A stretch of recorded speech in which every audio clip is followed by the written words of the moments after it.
और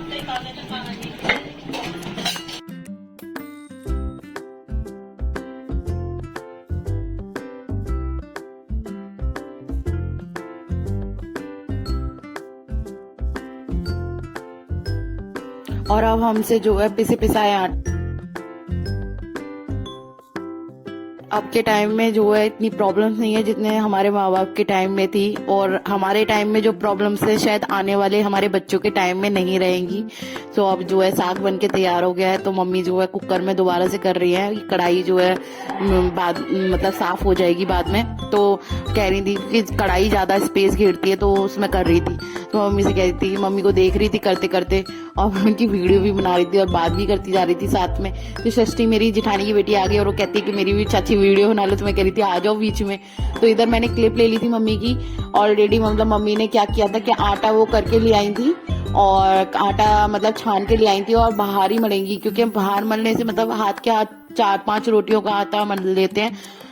अगर नहीं मलते हैं ना, तो मतलब एक बार में मल लेते हैं तो वो टूटता है, रोटी टूटती है। मम्मी से मैंने पूछा था, और मैं मतलब अगर तुम हाथ के हाल मल के अगर रोटी सेकते हो तो वो रोटी इतनी टूटती नहीं है, और मल के रख लेते हो बाजरा की आटे की रोटी टूटती है। तो यही बताया उन्होंने, तो मैंने और अब जो है हमारा मेन काम कंप्लीट हो गया है। मेन काम था हमारा साग, जिसको बनते बनते बनते बनते 5 बज चुके थे, और अब हमारा एक लास्ट काम रह गया है, जिसे कहते हैं हमारी बाजरा की रोटी। तो उसकी तैयारी होगी। मम्मी जो है अपना काम जहाँ हम जो है लेने के लिए चली गई थी, आटे की परात लेने के लिए चली गई थी। तो इतने हम जो है देख रहे थे, आंची जल रही थी, खूब अच्छी आंची जल रही थी। मेरा दिल कर रहा था, हम लोग ताप भी रहे थे और जो है बैठे हुए थे वहां पे। मेरी जिठानी की बेटी बैठी हुई थी, हम लोग बातें कर रहे थे।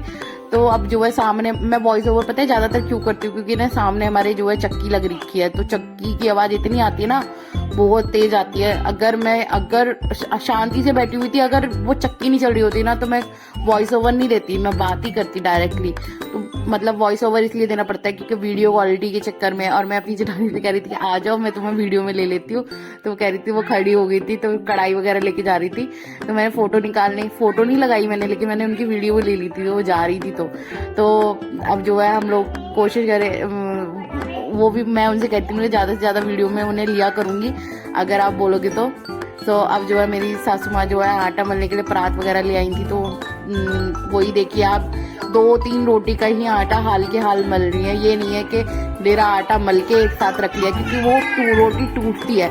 बाजरा की रोटी ग्लूटेन शायद नहीं होता, जहां तक मैंने सुना है ग्लूटेन नहीं होता उसके अंदर, इस वजह से बाजरा की रोटी टूटती है। मक्का की भी टूटती है इसी चक्कर में। तो इसमें जो है मम्मी एक एक रोटी करके बना रही थी और सेक के रखती जा रही थी। उन्हें देखने में इतना आनंद आ रहा था मेरे को बहुत ज्यादा। तो मैंने मतलब एक बार ट्राई किया था रोटी के लिए, मतलब गैस पे मैं बना लेती हूँ, गैस पे बनाती हूँ ना, तो मैं उसके अंदर जो है आटा डाल लेती हूँ थोड़ा सा। मतलब जैसे 2 रोटी का आटा है तो उसके अंदर 1 बड़ा चम्मच गेहूं का आटा डाल लेती हूँ, तो मेरी कम टूटती है और मेरे बाजरे की रोटी मुझसे नहीं बनती।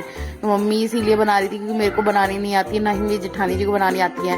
और शायद वो बना लेती हूँ, मैंने शायद पूछा नहीं है उनसे, लेकिन मेरे को तो नहीं आती इतनी अच्छे से। तो मैं क्या टेक्निक अपनाती हूँ, मैं ये करती हूँ कि मैं उसके अंदर थोड़ा सा उसका गेहूं का आटा मिला लेती हूँ। अब मम्मी जो है इसको पहली रोटी को पलट रही है, और आँची देखिए कितनी मस्त चल रही है। अगर मैं जलाती ना इसको तो मेरे तो आंसू ही निकल आते। मुझे कुछ नहीं आता इन सब चीज़ों के बारे में। इन्हें देख देख के खुश हो लेती हूँ कि यार ये लोग कैसे कर लेते हैं, और हमारे जैसे लोगों से हमें कुछ भी नहीं आता। तो थोड़ा सा लगता है कि यार हमें भी आना चाहिए। वैसे पुरानी चीज़ों को हम भूलते चले जा रहे हैं। अब मैं भी चूल्हा बनवाऊंगी अपने यहाँ पर, और कोशिश करूंगी, देखो होता है नहीं होता है तो वीडियो बना के डालूंगी। Thank you.